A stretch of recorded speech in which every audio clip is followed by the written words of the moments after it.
Bismillahirrahmanirrahim. Assalamualaikum warahmatullahi wabarakatuh. Alhamdulillah, hari ini kita bisa bertemu kembali dengan mata kuliah keperawatan gerontik. Topik kita pada pertemuan kali ini adalah elderly konsep atau konsep lansia. Ya, oke. Tujuan pembelajaran pada pertemuan kali ini adalah diharapkan setelah mengikuti perkuliahan ini, mahasiswa sekalian akan mampu memahami dari apa itu elderly atau lansia. Kemudian memahami batasan usia dari lansia. Kemudian memahami juga tentang aging process atau teori menua. Dan yang terakhir, memahami tentang masalah kesehatan yang dihadapi pada lansia. Oke, sebelumnya kita masuk dulu untuk mengenal tentang populasi lansia di Indonesia. Jadi ini ada hasil survei yang bisa kita lihat ya. Jadi Indonesia menuju populasi lanjut usia. Jadi kalau kita lihat memang kondisi dari peta demografi ya, kalau kita ibaratkan bahwa memang kondisi yang dihadapi oleh Indonesia sekarang sudah terjadi perubahan ya. Salah satunya adalah demografi untuk lansia ya. Jadi apakah kemudian ini dengan meningkatnya jumlah lansia di Indonesia itu akan menjadi sebuah bonus demografi untuk bangsa ini, seperti bertambahnya atau banyaknya jumlah penduduk atau rakyat dengan kategori usia produktif.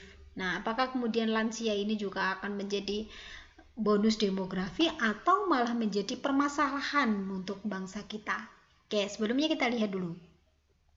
Pada tahun 2010, hasil survei menunjukkan bahwa jumlah penduduk di Indonesia itu adalah 18,1 juta ya. Dari sekian ini ternyata 7,6%-nya ya adalah lansia.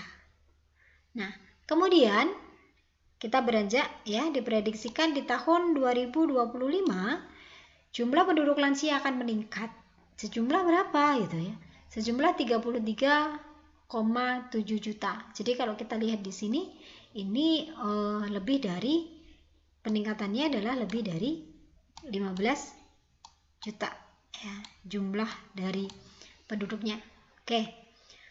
Hal itu juga mempengaruhi jumlah prosentasenya yang awalnya 7,6 sekarang menjadi 11,8. Jadi ini juga terjadi peningkatan. Nah, di tahun 2035 diestimasikan jumlah penduduk lansia di Indonesia adalah sekitar 48,2 juta penduduk. Nah, ini sudah meningkat lagi nih, 14 sekian gitu ya. Nah, prosentasenya juga meningkat menjadi 15,8% dari total populasi.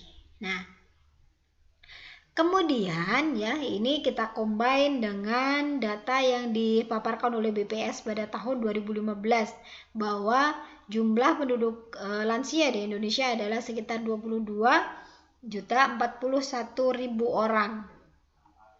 Didistribusikan atau di breakdown ini adalah sekitar 67% ini adalah tidak terlantar. Kemudian 23%-nya hampir terlantar. Kemudian 10%-nya adalah terlantar. Nah, ini yang menjadi perhatian. Jadi kalau ini misalkan dijumlah ya, antara yang 23% kemudian dengan yang 10% ini akan menjadi 43%. Hampir separuh yang kemudian ini dalam kondisi hampir terlantar dan kemudian terlantar. Kalau ini kemudian dibiarkan akan menuju ke arah sini.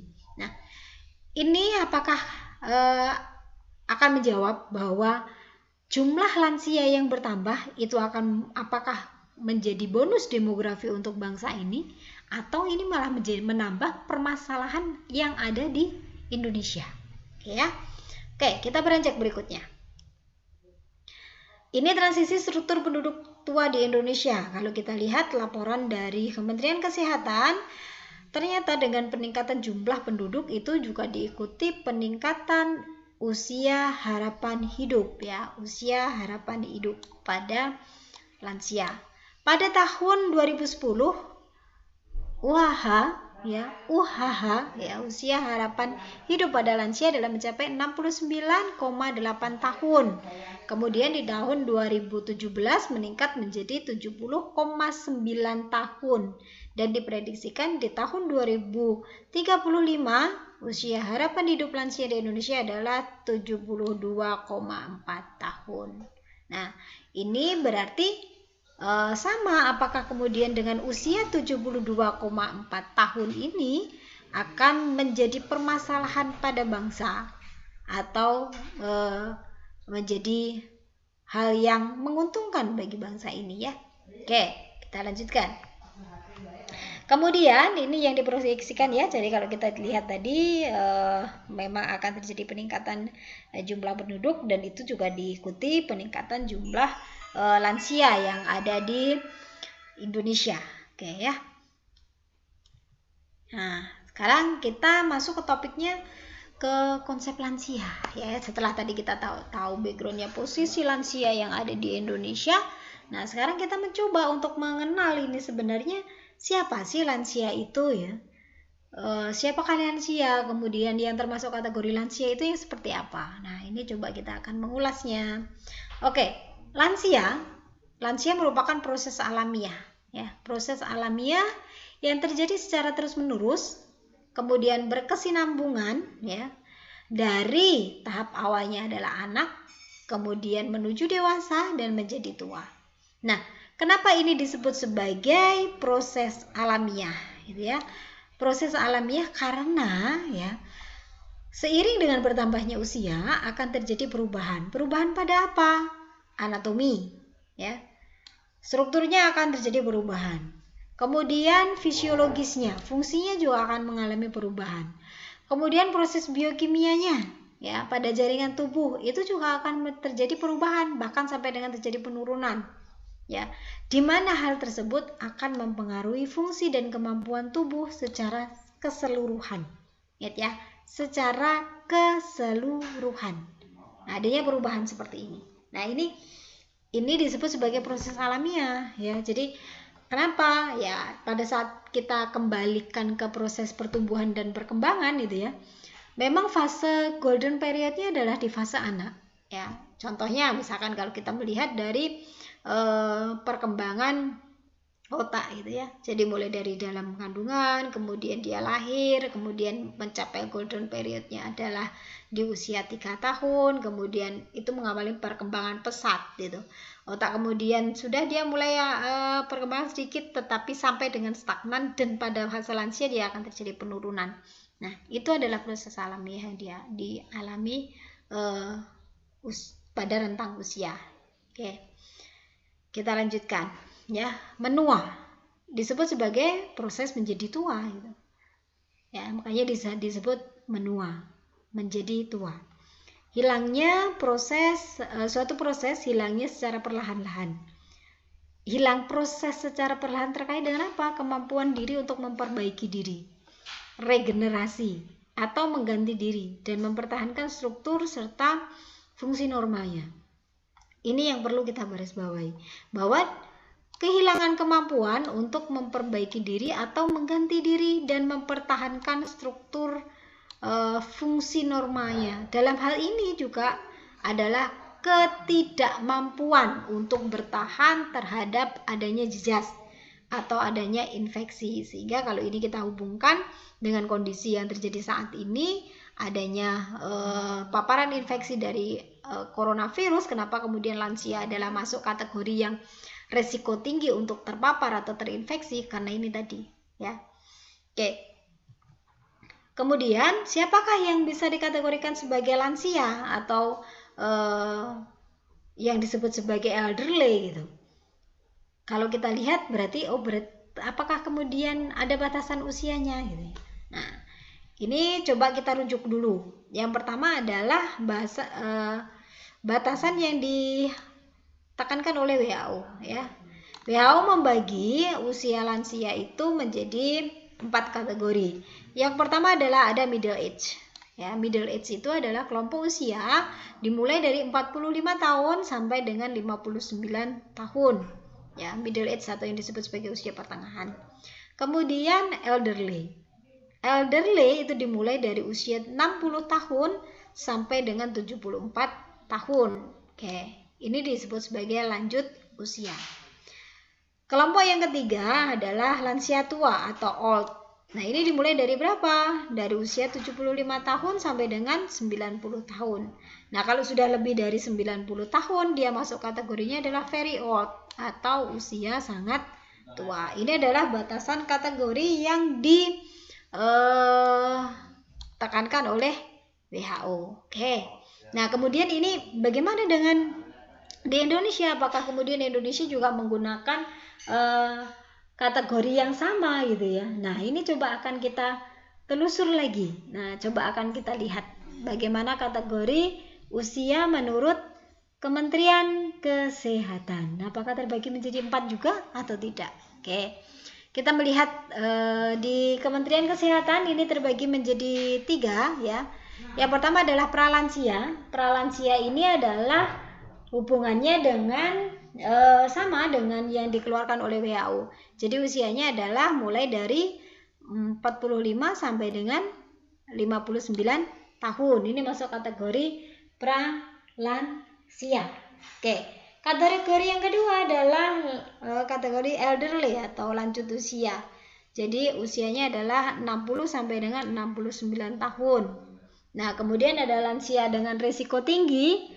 Lansia dengan risiko tinggi itu adalah lansia yang usianya lebih dari sama dengan 70 tahun atau ya dia usianya ini dengan adanya masalah kesehatan. Disertai dengan adanya masalah kesehatan, ini masuk kategori yang ketiga. Jadi ada pralansia, lanjut usia, kemudian ada lansia dengan risiko tinggi. Oke, ini batasan lansia menurut Kemenkes RI.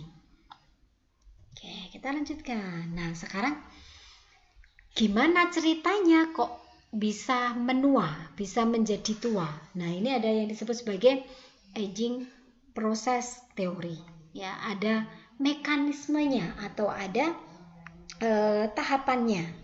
Oke, tahapannya adalah ada beberapa teori yang bisa kita pelajari ya. Jadi terbagi menjadi ada teori biologis ya. Kemudian ada teori psikososial, kemudian ada teori sosiologis. Nah, teori biologis itu terbagi menjadi beberapa teori. Yang pertama yaitu ada teori genetik clock, kemudian ada error teori, kemudian ada autoimun, ada radikal bebas, dan ada kolagen. Sedangkan yang psikososial ini ada activity teori, ada kontinuitas, dan ada disagement. Sedangkan sosiologis ada interaksi sosial, aktivitas, dan continuity. Ini teori menua ya. Secara garis besar dibagi menjadi 3 hal. Oke, sekarang kita kupas satu-satu dulu. Saya akan fokus dulu untuk membahas terkait dengan teori biologis. Di teori biologis itu ada teori genetic clock. Teori genetic clock. Teori genetic clock adalah menekankan seperti jam, ya namanya clock berarti jam. Jam ini mempunyai program. Ya, programnya adalah kalau di teori ini adalah program genetik di dalam nuklei. Nah, maksudnya apa ini? Maksudnya adalah jam itu berputar, mempunyai jangka waktu tertentu. Nah, berarti ada periodenya, ada waktunya. Nah, saat waktu itu habis atau dia sudah tidak berputar ya, maka proses mitosis atau pembelahan itu akan berhenti. Nah, bayangkan kalau kemudian sel sudah tidak melalui fase atau tidak ada fasenya mitosis gitu. Nah, bagaimana cara membuktikannya itu? Nah, ini sudah ada penelitian yang mendukung bahwa teori genetik ekologis memang ada, yaitu didukung dengan adanya teori mitosis dalam kultur dengan umur spesies mutasi somatik atau disebut sebagai teori error katastrof. Nah, oke, berikutnya adalah teori autoimun. Ini ada tiga tahapan ya. Yang pertama adalah perubahan protein. Artinya apa? Ingat bahwa protein pasca translasi itu akan menyebabkan kurangnya kemampuan mengenali diri atau disebut sebagai self recognition. Jadi bayangkan pada saat tubuh dia mengalami masalah, menurun kemampuannya untuk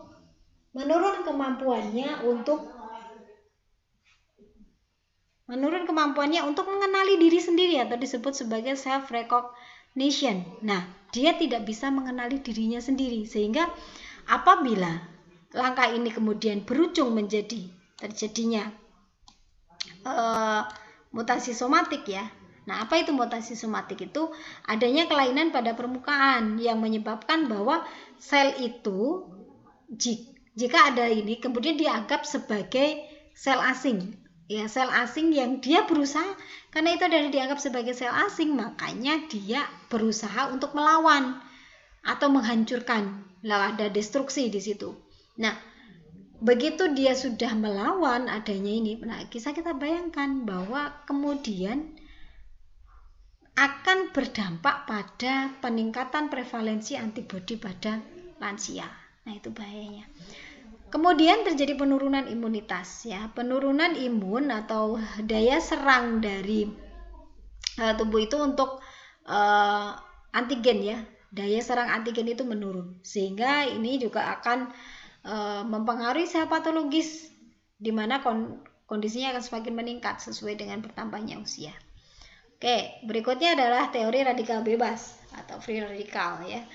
Pertama adalah adanya interaksi antara siapa? Antara komponen di radikal bebas, meliputi ada supraoksida, kemudian radikal hidroksil H2O2.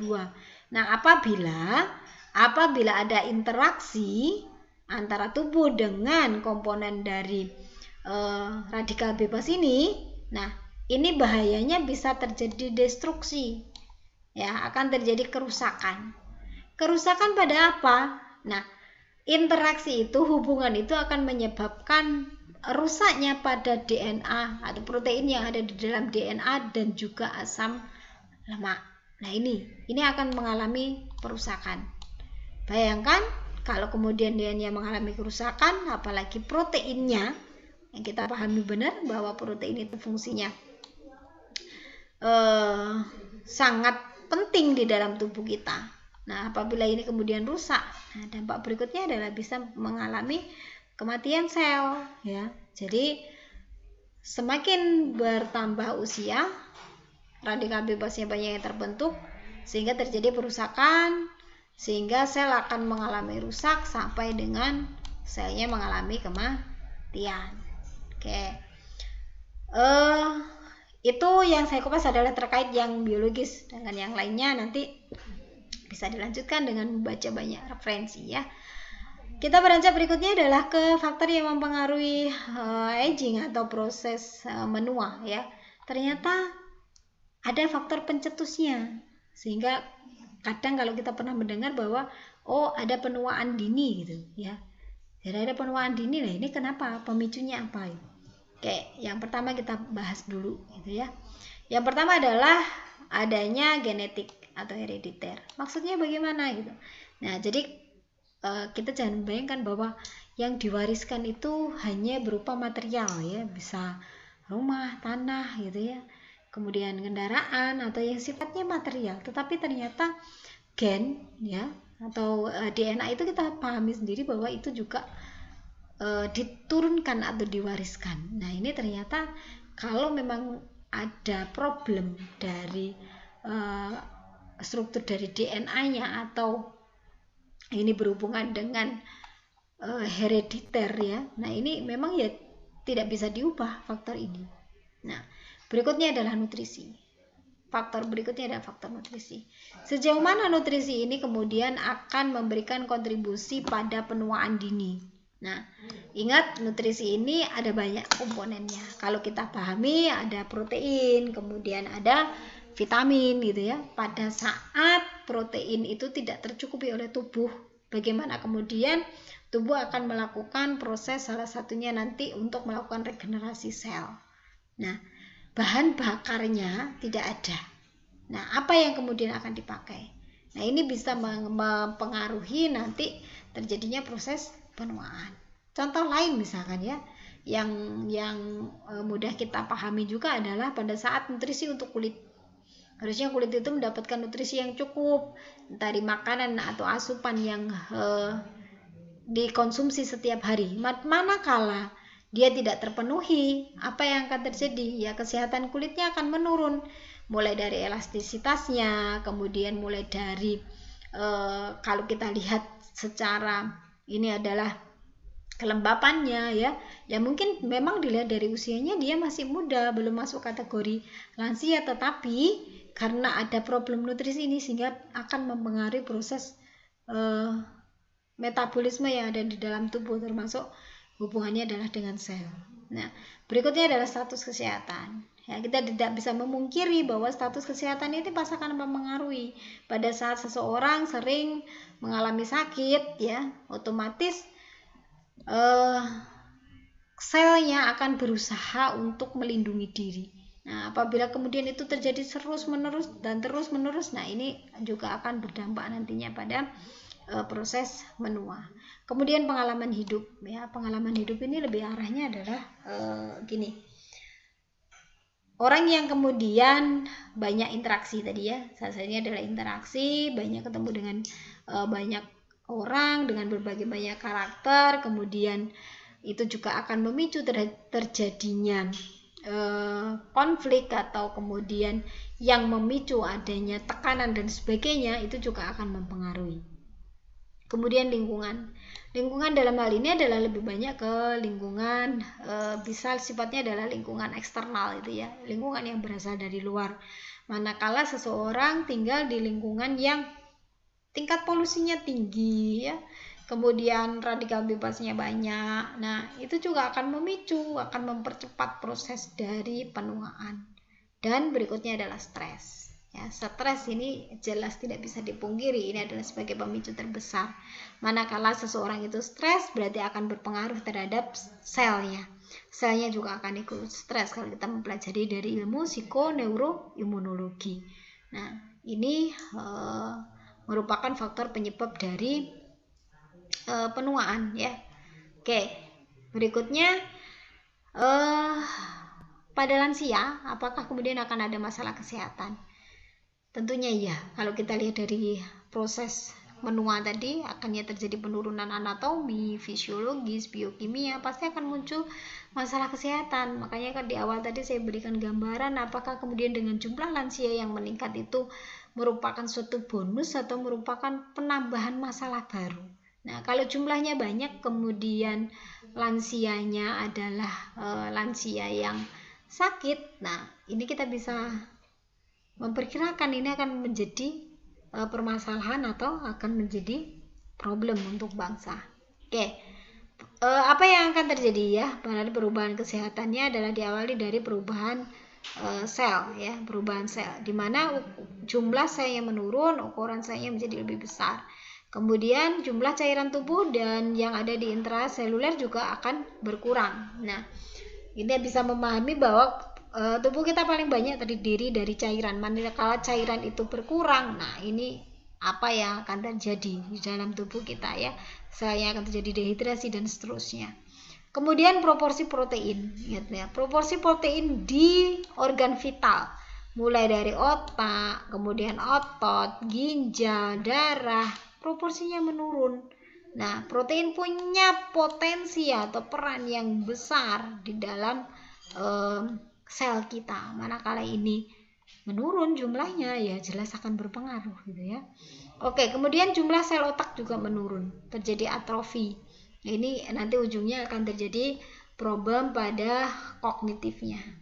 Kemudian mekanisme dari perbaikan otak juga terganggu, bahwa otak itu kalau sudah terjadi masalah sifatnya adalah akan menjadi irreversible. Kemudian lekukan otak juga akan menjadi dangkal dan melebar. Ini kalau kita lihat atau kita tinjau dari adanya perubahan sel. Berikutnya adalah perubahan pada persyarafan. Apa yang akan terjadi pada lansia terkait dengan persyarafannya? 1. Koneksi dari syaraf itu akan menurun ya. Jadi mulai dari dendritnya ya yang mengantarkan impuls sarafnya itu juga bermasalah, sehingga ini akan menyebabkan dampak berikutnya adalah dia akan merespon lambat, apalagi kalau didukung dengan adanya stres. Sehingga kalau kemudian kenapa ini kok loadingnya lama gitu ya, ya iya karena ini sudah kalau dimisahkan aliran listriknya itu memang sudah terjadi penurunan, sehingga ya daya yang dihasilkan tidak akan bisa sangat optimal. Berikutnya adalah saraf yang di panca indera ya, mulai terjadi atrofi atau pengecilan, termasuk sensitivitas pada sentuhan gitu. Jadi kalau misalkan pada lansia mungkin kalau Anda sekarang kulitnya kemudian dia terjadi kontak dengan benda atau misalkan ini ya yang dia bisa menyebabkan terjadinya masalah pada integritas kulit. Nah, pada lansia mungkin dia tidak bisa sensitivitasnya menurun, akhirnya tidak bisa merasakan dengan cepat. Nah, tiba-tiba dia sudah merasakan ternyata sudah melepuh kayak gitu ya. Kemudian saraf penciuman perasa menurun. Jadi ini kadang jangan salah ya kalau misalkan kemudian ada yang iya ini penyebabnya ini ada bau ya namanya. Enggak gitu, misalkan banyak beser gitu ya, kemudian Anda mencium ada bau dari urinnya gitu, kemudian ada bilang ini bau mah gitu. Nah, bayinya jawab tidak gitu ya. Kemudian jangan diperdebatkan, karena apa? Memang sudah terjadi permasalahan pada saraf penciumannya gitu, sudah terjadi penurunan, termasuk perasa gitu. Jadi kalau misalkan merasakan makanan, ini makanannya kok tidak ada rasanya gitu ya, memang seperti itu, terjadi perubahan pada persyarafannya, sampai dengan saraf yang ada di otak yang hubungannya nanti dengan defisit memori. Yang ini cenderungnya nanti bisa terjadi demensia arahnya di situ. Oke. Kalau kita lihat sebenarnya ada perubahan banyak lagi yang lainnya ya. Bisa di sistem pernafasan, kardiovaskuler, sistem pendengaran, pencernaan, endokrin, penglihatan, termoregulasi, integumen, reproduksi, genitourinaria, kemudian muskuloskeletal. Jadi kalau kita kupas satu-satu, pada lansia memang hampir semua sistemnya mengalami kemunduran atau mengalami perubahan fungsi, penurunan fungsi. Oke, ini nanti bisa dieksplor oleh mahasiswa sekalian, apa saja sebenarnya yang terjadi misalkan di pernafasan. Apa sih yang terjadi pada lansia di sistem pernafasannya ya. Oke, kita lanjutkan. Masalah kesehatannya bisa terkait dengan masalah nutrisi, aktivitas atau mobilitas, bisa ke fungsi kognitif sampai dengan ke mental. Ini kalau kita rangkum dari sekian tadi lebih arahnya ke sana. Oke. Jadi kalau misalkan orang Jawa kadang menyebutnya adalah penyakit B gitu ya. Bukan penyakit sih sebenarnya, lebih arah ke mitos pada lansia itu ada B, ada 9B ya, ada yang menyebutnya gitu. Nah, apa yang pertama? Ini hubungannya adalah blawur. Blawur itu bisa diasumsikan penurunan fungsi penglihatan. Jadi kalau melihat sudah tidak bisa fokus gitu. Nah, itu blawur. Kemudian berikutnya adalah budek. Budek itu arahnya ke fungsi pendengaran ya. Sudah terjadi penurunan fungsi pendengaran. Kemudian blangkemen. Blangkemen itu lebih ke arah organ ke perasa ya, yang di lidah itu yang bermasalah. Oke. Kemudian buncit. Ini ada problem di masalah pencernaan. Oke. Kemudian bungkuk. Ini arahnya ke organ atau sistem muskuloskeletal. Kemudian bengek. Nah, ini ke sistem respirasi ya. Kemudian beser. Ini ke sistem urologi ya. Berikutnya lagi adalah bedegelen atau konstipasi ya. Ini lebih arahnya juga bisa ke sistem pencernaan ataupun ke sistem eliminasi ya. Kemudian bingung. Nah, ini arahnya adalah ke sistem yang ada di otak. Jadi ini contoh masalah kesehatan yang bisa terjadi pada lansia. Nah, berikutnya kalau sudah memahami seperti ini, perlu kita pikirkan ya, kita renungkan terkait dengan pertanyaan saya di awal tadi. Nah, Anda ingin menua menjadi seperti apa gitu ya? Apa kemudian lansia yang sehat atau lansia yang sakit? Nah, kemudian bagaimana harapannya nanti saat menua? Apakah kemudian bersama pasangan dengan hidup sehat, hidup bersama di tengah-tengah keluarga, ditemani atau bersama dengan teman komunitasnya atau komunitas lansia? Nah, itu saya rasa kalau misalkan ini kita renungkan, kita bisa mempersiapkan. Karena apa? Kita tadi sudah paham bahwa faktor penyebab terjadinya penuaan atau penuaan dini itu ada banyak. Nah, mana yang kemudian kita bisa meminimalisir? Nah, itu mari kita lakukan. Oke. Menuju lansia yang aktif, mandiri, dan produktif. Nah, itu harapan dari semua lansia. Dan ini adalah program dari pemerintah melalui Kementerian Kesehatan. Oke. Terima kasih, itu mungkin yang bisa saya sampaikan pada pertemuan kali ini. Semoga apa yang saya sampaikan bisa dipahami oleh mahasiswa sekalian. Terima kasih. Wabillahi taufik wal hidayah. Assalamualaikum warahmatullahi wabarakatuh.